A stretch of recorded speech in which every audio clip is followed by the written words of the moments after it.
Thank you very much, Mr. Deputy Speaker. And firstly, I wish to declare that I'm a member, declare an interest in being a member of the Northern Ireland Policing Board. Today, my colleagues and myself are calling on the Justice Minister to implement the commitment that all 5 parties signed up to under the new decade and new approach, and to take the strength of our police force in Northern Ireland to 7,500. In the NDNA, reference was made to 7,500, and it talks about the executive will deliver a committal to reform and to help speed up the criminal justice system, benefiting victims and many witnesses who actually come forward.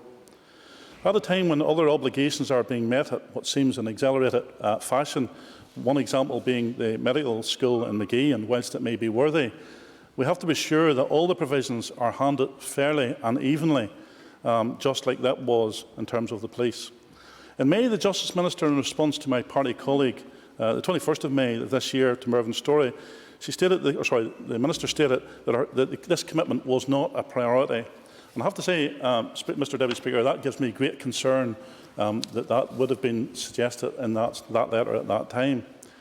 Therefore, it seems that the Minister has failed to accept the importance of this measure for addressing an ageing and overburdened police force, to meet the dangerous gaps in the investigative expertise, and to relieve the pressure on specialist departments, including rape crime, child abuse and cybercrime teams, just to name but a few. It may not have been her priority today, but sadly the reality is it will be society's problem tomorrow if this is not addressed. In recent years, the general trend has been for fewer police officers and reduced police budgets.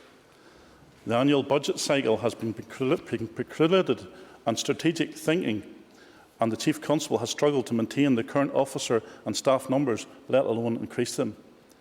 Indeed, if we look far back as the patent proposals, it made it clear that the figure of 7,500 should form the basis of the budget given to the Chief Constable.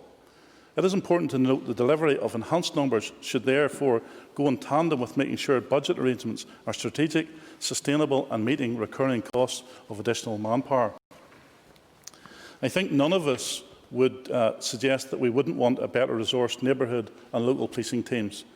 The local policing review has indicated a desire in local communities for more visible and effective neighbourhood policing. Indeed, we don't have to look at reports to see that, Mr. Deputy Speaker. Many of us have been on PCSPs, or indeed in many public meetings where police is a topic. Many members of the public express concerns about the lack of visibility of policing. And I have to put on record my thanks to Simon Byrne when he became the Chief Constable, because one of the first moves he did, and he did recognise the importance of neighbourhood police, and that was one of the first things when he came to Northern Ireland to suggest, was to put the neighbourhood officers back on the streets, unlike his predecessor. The PSNI have invested in 400 new neighbourhood officers, with at least one in each electoral ward.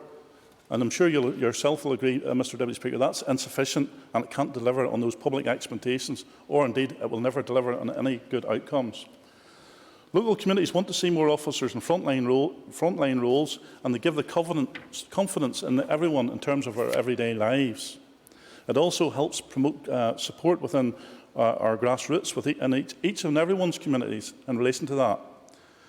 We know the police have many communities to police, and some of those more difficult than others. Some of them is nigh on impossible. We know in areas that they have to travel in heavily armoured vehicles, which makes their role much more difficult, as opposed to other areas where they can go in a much lighter approach. Indeed, in some areas, they can enjoy the use of the bicycle. And I think the sooner we see that, the better. But I think we're a long way off, Mr. Deputy Speaker. And I commend the officers who do those jobs in relation to those difficult circumstances. Other communities' support needs built upon, and I think the numbers would help address that. We have also the resources to address paramilitarism and the threat and activity. And Northern Ireland, as we all know, still sits at its highest level of threat, as it has been for a number of years.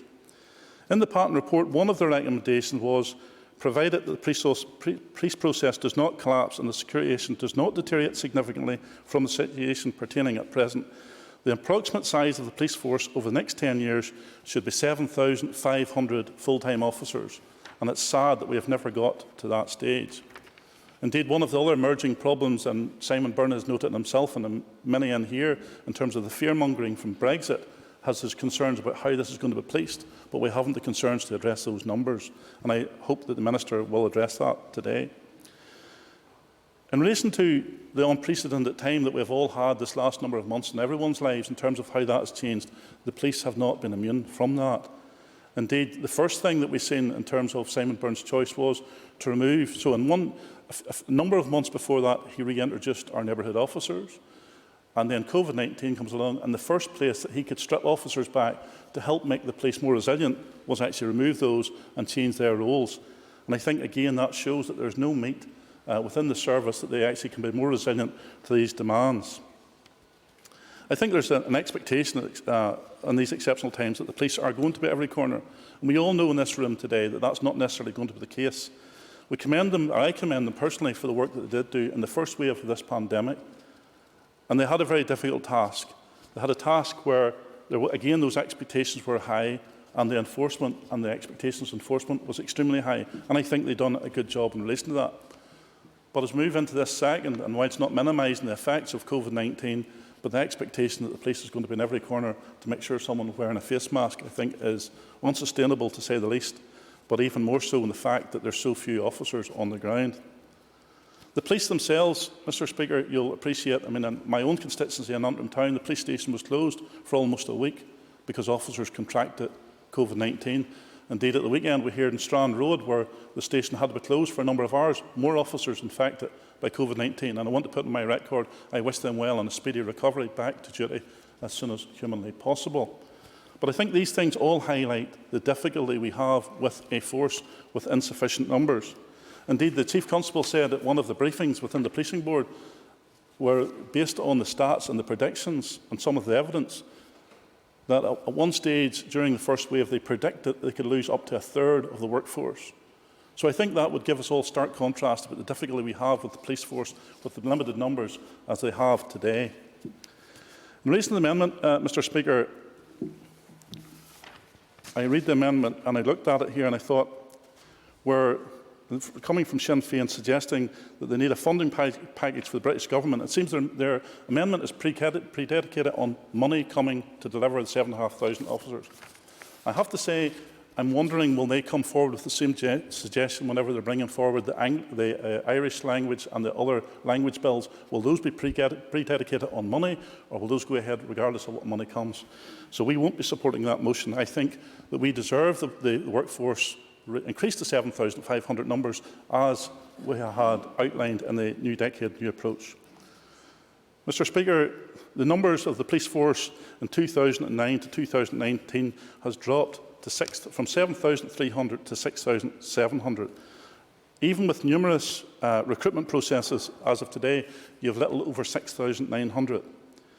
In Northern Ireland, the police force lose approximately 5% through retirement and resignation annually. And indeed, in Northern Ireland alone, we have got a particularly ageing workforce within the PSNI, with 20% of those officers eligible to retire within the next 3 years. In 2017, Her Majesty's Inspectorate, the last resilience review, has cited a review that took place in 2013, states that if efficiencies were made elsewhere, it could be redirected into meeting police demand, and this has not happened. The demands on police are more wide-ranging than those faced by most forces in England and Wales. Yet the PSNI faces an ongoing threat from dissident terrorist activity in Northern Ireland. And to put that into perspective, Mr Deputy Speaker, that accounts for 20% alone of the MI5 budget. We have spiralling overtime costs which are soaring, and there's clear benefits if this could be reduced. And one of those ways would be to increase the size of the service. We're mindful of the fact, without a correlating increase in the training provision and recruitment processes, the commitment to 7,500 will take longer to materialise. Indeed, it will take even longer if we don't start. The figure is not only the proposal of the patent, of course, there was also the 2,500 recommendation on the part-time reserve, and that seems to have been airbrushed by some, and it is vital that it's too pursued as quickly as possible. It is vital that the Justice Minister works with the Department of Finance and indeed the joint board set up under the NDNA to oversee the public transformation with both governments to seek funding support to allow its capacity to become fully operational. I commend the motion.